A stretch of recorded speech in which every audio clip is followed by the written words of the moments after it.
Hello, my name is Nicholas Walker, and I'm here to talk with you today about how reimagining music lessons through a hybrid model has transformed my teaching forever. I'm a music teacher just like you, probably, and I've been doing it the same way that we've all been doing it for the last several centuries, as far as I can tell, which is in person, one on one meetings with each student. Of course, also have explored group lessons and technique classes and repertoire classes and those kinds of things, but the basic 1 hour lesson in the same room with the student each week has been the overarching format. But now, of course, we can't do any of that, not the same way because of the pandemic. So this doing it online hasn't been very rewarding, and I've been very skeptical about it because the sound is bad and we can't really see what's going on, and of course it's hard to have that human connection online. Of course, we can't play together at the same time and all the rest of the stuff. So I was feeling pretty negative about online teaching and also feeling very disappointed. But, like everyone, we have to pull up our socks and go to work, so I did. And I'm going to tell you in a moment what I've come up with so far. I'm telling you about it because I'm excited about it. In some ways, I feel that it's even better than what I was doing before. Of course, it can't take the place of being in person together, but I really can't wait until we can have the in-person piece of the experience on top of this new approach. First thing I want to tell you is that I'm not trying to sell you a shrink-wrapped solution here. I'm going to tell you about my own experiences.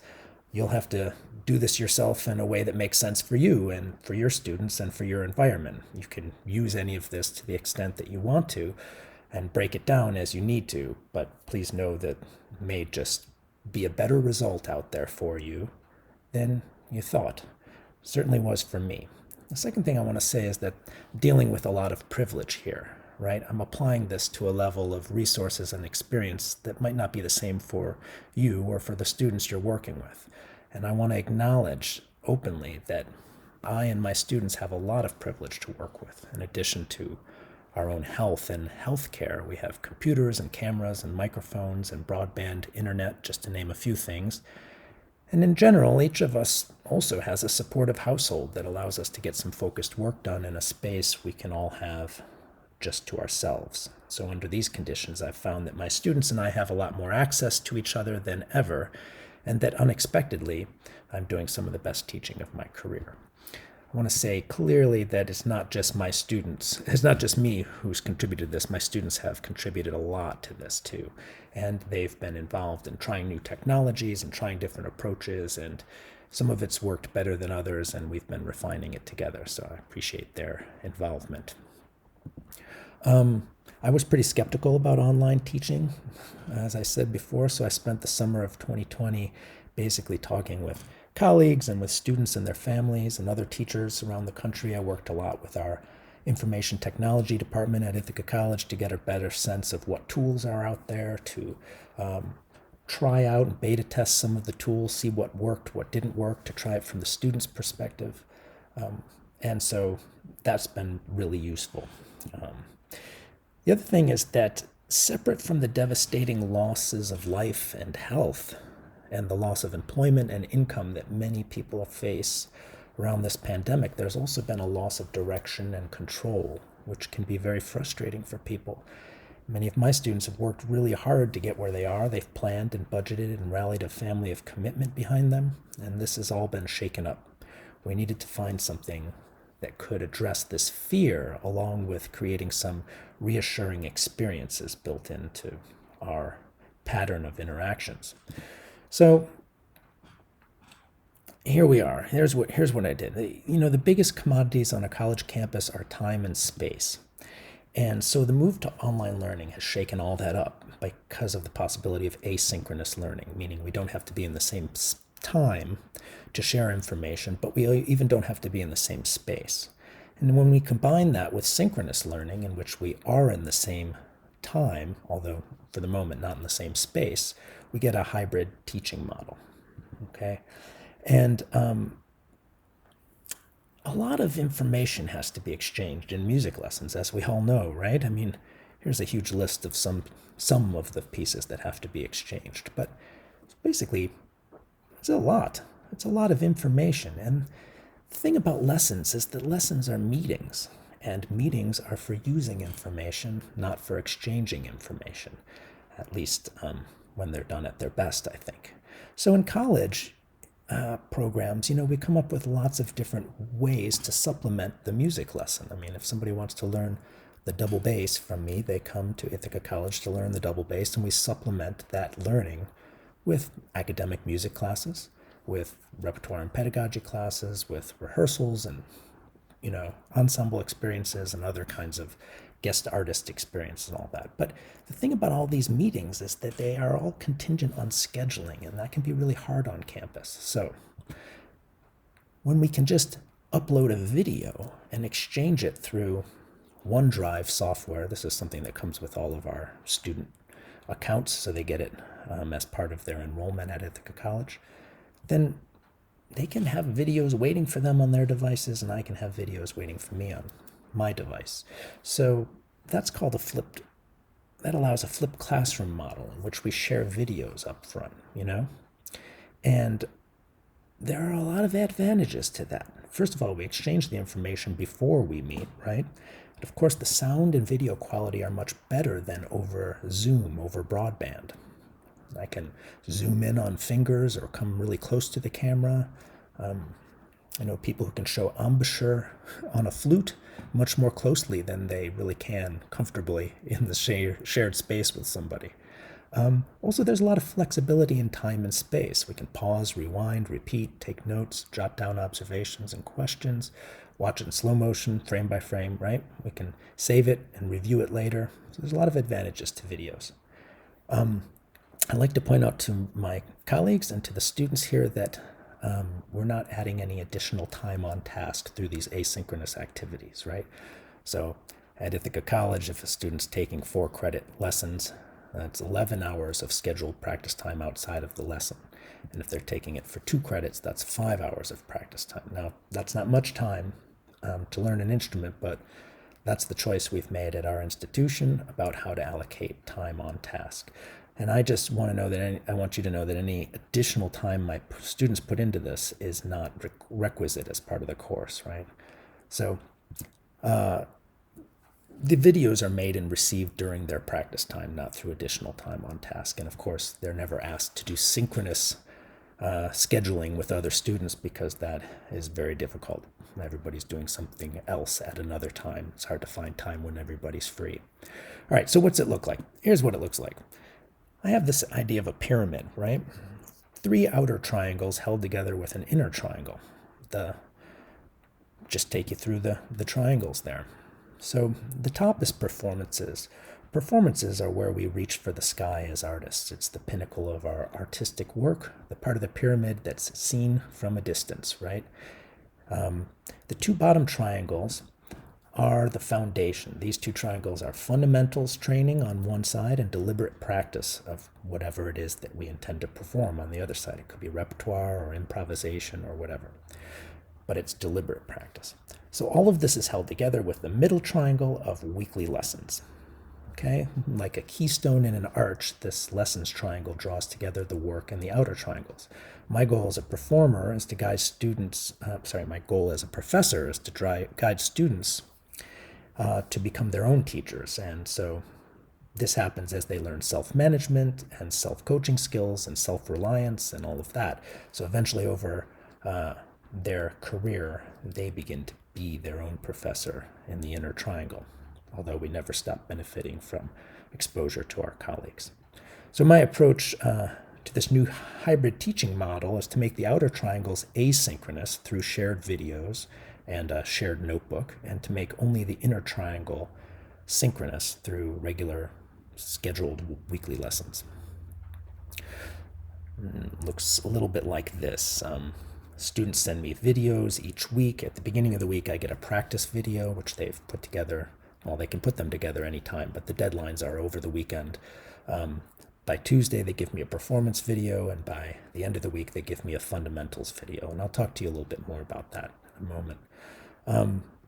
Either I send them a response to the video just by dropping another video in their shared folder, which they can watch in the ways we talked about before, or I use an application called OneNote, which is a little bit like like that Harry Potter book in which ink magically appears when somebody else writes in it. We can look at PDFs here. We can share sound files. I can leave voice memos or music memos if I play my instrument. I can type, share text exchanges, drop other documents, web links, and all that kind of thing. And it shows up immediately on the other person's notebook. So it's sort of an ongoing conversation through the week. Let's talk about the top triangle, performances. Ironically, music students perform less under the usual model than one might think. We do have things like seating auditions and mock auditions and juries and recital hearings and weekly studio class, and of course they perform in lessons, but a student is often submitting the very first iteration of their performance. And I've noticed this in the past. No matter how often we teachers recommend recording practice performances and admonish students to evaluate those recordings before their live performance, we all know this happens far too infrequently. However, the asynchronous videos I'm receiving today no longer represent that first iteration of a performance. So students have more performance opportunities and they're watching those videos, so it's not the first iteration. And already that means that something fantastic is happening. The student is self-teaching or self-coaching the player from the sideline. And this allows the student to address the low-hanging fruit, right, that shows up in any of our first attempts, followed by the professor who can now engage the student at more subtle and sophisticated artistic levels, which of course is more rewarding for the teacher and for the student. This leads to a more stimulating relationship between us. By the way, the same is true for me, that it's not my first iteration of a response. I often find myself trashing one of my response videos and starting over with more organized second teaching attempt. So this gives me the chance to scrutinize my teaching objectively and reconsider and make improvements before I send it to the student. A subsidiary benefit here is that the students can build a library of performances that they feel really good about. Perhaps capturing a great video will allow a student to connect to another musician or share their artistry with family who are far away or feeling isolated during the pandemic, or just post it on social media or submit a performance for a festival audition or something like that. But the idea here is that the student is actually bringing music into the world, and that expectation is regular. It's interesting to me that many of the students' early performance attempts really were not performances at all. They start by tuning and, trying out the first few notes until they get settled. It took a little while to get them oriented around the concept of this is a gift for humankind, and it starts when you press record. And that is the beginning. It has a distinct beginning and an end and a purpose and a goal. And that clarity has really helped to galvanize their practice to reach a performance video. So let's look at the practice side of it. Fundamentals. Fundamentals involve pure technique work. For example, you might think of a golf putting exercise, such as taking the club head away from the golf ball. This is not a round of golf or even attempt to get the ball in the cup. The club might never even touch the ball in this fundamentals exercise. Instead, it's just a focused exercise that addresses one specific habit-building activity. In music, some people call these kinds of activities warm-ups. Typically, fundamentals activity is very simple, repeatable, and an easeful and familiar physical movement isolated from the context of performance. Fundamentals are so important, and we all know this, but somehow the vicissitudes of academic life can push this work to the background. In lessons, every summer I work at a great music festival, Domaine Forget in Quebec, and we deal with fundamentals a lot. The students and the faculty love the opportunity to have time set aside for deep work like this. But in the school year, I sometimes find myself prioritizing, an upcoming performance or a jury over the students' fundamentals work. And that's okay if that happens a week here and a week there, but when it starts to happen week after week, it really feels frustrating to me because I know that the most important thing they can build during their undergraduate experience is some solid fundamentals. My colleague calls this the tyranny of the urgent. I like that expression, but I don't like that experience. Now the expectation is that the fundamentals work is happening all the time, in the background, no matter what's coming up, because they have to send a video of their fundamentals work each week. And this is how it should be. And this flipped classroom provides a framework for actually doing it. So I might send the students an instructional video which break down specific exercises for them. In this case, I don't have to teach that in every single lesson. I can create one video that describes it and send it to all 17 students. I can also send a routine video, which is kind of like a yoga class or something, in which we move through a series of exercises along with an app like a circuit timer or an egg timer practice that beeps at us every however many seconds when it's time to move on to the next activity.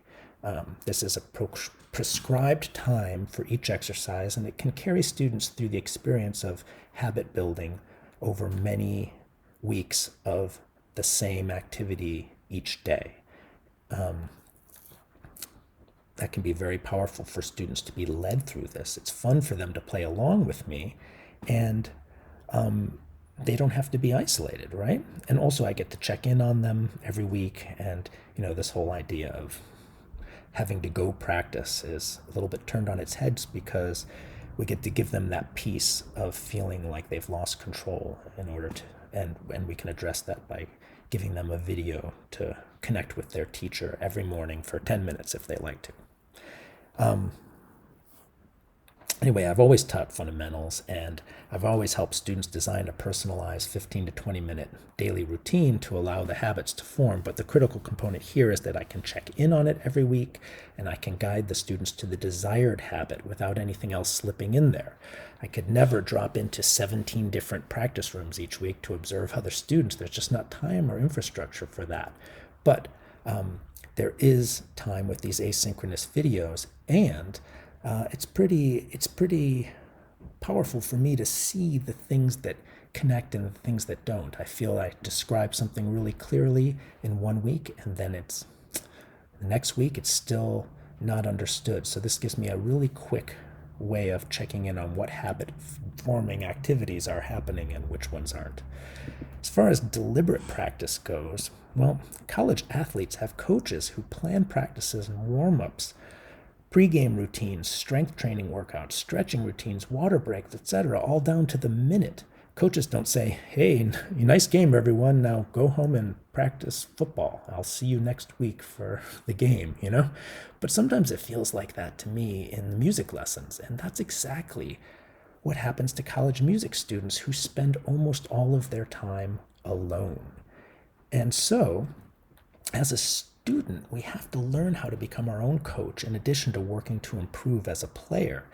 And a good coach knows how to examine a piece, examine a passage, examine a physical movement, and then put it together into a clear, organized practice plan, and then to execute it as the player. So the question is, how can I teach this kind of thing if I'm not observing the work they're doing in the practice room? This has been one of the biggest gains for me with this hybrid teaching model. I see them practicing every week, and that is what I'm teaching more than anything right now. I'm not teaching the music. I'm not teaching the performance. I'm teaching the way to practice in order to reach the music and reach the performance. I can do this really effectively. I've always learned a lot from listening back to recordings of my own practice sessions. It's a revealing way for me to coach myself, and sometimes sobering and even startling to observe from the outside perspective, but it always leads to improvement. We can observe our own deliberate practice sessions, or we can invite others into the practice room to observe and give us feedback. I've read about great world-class surgeons who invite other doctors to observe their surgery operations and give feedback, just to assure there's not anything they're missing. My teachers have provided some of this for me over the years. When I was in college as a student at Rice in the early 1990s, I remember being startled when my professor, Paul Ellison, would suddenly open the door to one of the practice rooms adjacent to his studio and just ask me, what exactly are you doing? Not only were those specific moments incredibly awakening, but they also left me with a general increased consciousness and accountability, even when he did not open the door, because maybe he was listening outside, or maybe somebody else was. Another one of my teachers had a way of teaching this, Francois Raboth. He would simply ask, why? Sometimes I still hear his voice when I'm practicing today. Why? And of course, we've all had moments of increased awareness and accountability when practicing within earshot of colleagues, right? Knowing that a great artist can hear us working will be very informative. But with all of us at home and in isolation now during the pandemic, we don't even have those kinds of experiences to help keep us on task. And students need a lot more oversight than one lesson a week. So with these deliberate practice videos, I can check in on them every week. Deliberate practice is different than fundamentals. It's more about working on a specific repertoire or passage of music in an effective way that results in successful execution of that passage in performance. So how can I teach this if I'm not in the room with them? Well, I can help them devise a plan. I can give them a lot more accountability, and I can model it for them in a video.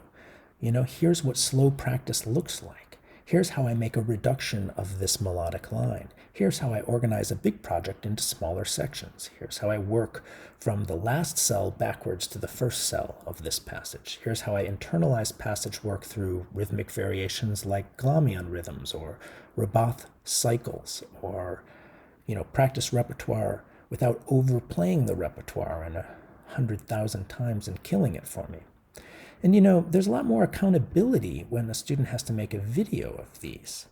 It's one thing to ask a student to take this passage through the Glamian rhythm variations, and another thing to say, please make me a video of you playing this passage through the Glamian rhythmic variations. Well, suddenly there's a lot of questions from the student. What's the third variation, and how's this go? And, because there's accountability there. So I know that in the past I have asked students to send me recordings of their practice sessions, but I've maybe only done that a handful of times. I probably should have been using this approach all along. And in lessons and in masterclass, I've sometimes asked students to demonstrate how their practice of a passage looks. But I'm not convinced that those self-conscious demonstrations are accurate representations of how they actually coach themselves when they're alone in the practice room. But now, today, with this model, I observe each of my students practicing each week, and it's been wonderfully revealing. I have spectacular insights to the way they work, and not only do I understand how they're working or not working, but I can reference the videos for them and help them observe how habits are or are not being formed, and what approaches might work better in assuring that their hard work shows up in performance. And this is critical because, as I said, we spend so much of our time alone in the practice room, and with some consistent oversight and accountability, students are not left to flail around to reinvent the wheel. Instead, I can see what they're going after, and I can help them find a strategy that works in that specific situation. So after observing a video of their deliberate practice session, I might make a notation in their OneNote notebook, or I'm more likely to send them a video response and demonstrate for them what it is that would be useful to them. So the single most impactful benefit of these practice videos is probably their own accountability. So as I said, once they find out that they are going to have to make a video playing the Glamian variations of this passage, they're more likely to practice that and to present it in an organized way. So that's deliberate practice. What about the lesson meetings, the center triangle that hold it all together? Well, we were recording our lessons with VCR tapes in 1990 at Rice. Paul Ellison recognized then the powerful pedagogical learning that can take place through videos and self-observation, and he required all of us to do that. So accordingly, I've always recorded lessons for my students and required them to review and take notes. What's different about lessons under this new model is that we have lower stress because we have already exchanged so much information, and we can now use that information creatively together. We can follow up on whatever key topics the students or I identify during the week. And we can play together or talk through something together, review videos or examine a video of, Jascha Heifetz's bow arm together. Essentially, we can use the information we have already exchanged rather than use the precious shared time to exchange information. So, the last thing I'll say is that I make these lessons only a half hour now because we're exchanging so much information and so much of the lesson experience is happening asynchronously. I know many people out there have been recording lessons, so that's not a big change. Just to say that it's synchronous and the other pieces are asynchronous for now. There are a couple additional benefits that I'd like to reference here. One is that these video models offer some learning paradigms that aren't always practical or feasible in the, quote, normal synchronous lesson approach of old, right? For example, through video sharing, I can teach students by ear or even by rote. And these are powerful and deeply penetrating modalities for learning music, which have guided humans for over 40,000 years. Typically, we don't find time for this in each lesson, but with a video and the archive, just drag and drop, and there it is for whomever needs it. So rather than saying the same thing to every student after, lesson after lesson, does anybody know that feeling? I can save a video to my library and then share it with all the students who would like to see it. So if I make an example of what slow practice looks like, for example, I can share that video as a demonstration of slow practice. I could build a library of these useful video tools over time and thereby offer some structured content for students to reinforce their practice sessions. We always teach the student, not the material. So I'm not suggesting that I just teach this student no matter, I teach this passage this way no matter what through some pre-recorded spiel. No, I'm simply saying that modeling what slow practice looks like having an archive of that video could be a useful tool to another student. I've done some periodic anonymous polling of my students, and it's clear from their feedback that students prefer this arrangement to 1-hour Zoom lessons. They can see a lot of progress in themselves already, and they're feeling increasingly comfortable with putting themselves out on video record 4 times a week. They're also increasingly more at ease and familiar with the use of these technologies. There was a significant technological learning curve there for all of us. They also appreciate so much access to me. But importantly, they feel an increased sense of accountability. And that means that there's positive and negative that comes with that, right? Sometimes it's not always comfortable to be so accountable for our own choices and our own actions. What is also clear to me is that many students are having a hard time in the isolation caused by the pandemic. And all of us agree that 100% online learning is never going to replace the real college life, where the power of social learning in intimate groups and the physical contact with sound and music are so transformative. So none of this can replace the sacred experience of one-on-one individual lessons. And, like them, I miss the intimacy of music in real-life arenas, bringing people together, building connections. I miss playing in a club, in a bar each week. I miss social music. I miss it desperately. I also miss my students. I really love my job because I love working with them, and I'm not able to do that.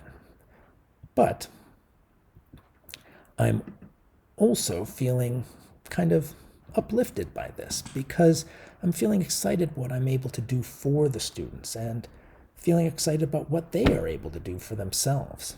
And it's really encouraging the self-teaching and the self-reliant piece, which is the gold standard. It's of every educator's work to produce people who teach themselves, because in the end, that's how you learn and keep going, right? So even if we could magically download a vaccine on our smartphones today and just inoculate everyone and resume, quote, normal life, I would not jettison the benefits of this. I would not go back to to normal life entirely, because there's just too many great things happening through this model. Certainly, I wouldn't choose fully online engagement, but now having seen what the values are, I would want to continue them, and I just can't wait until we can combine that with the in-person piece in the future. In the meantime, it's been really fun to be working on something that feels like it is, or like it might evolve to be, even better than it was before. I hope that this presentation gives you some feeling of optimism and some encouragement to shake things up and try a slightly different approach. And I hope that you're able to find something that feels the same way for you and your students. Thanks for taking the time to listen. Take care.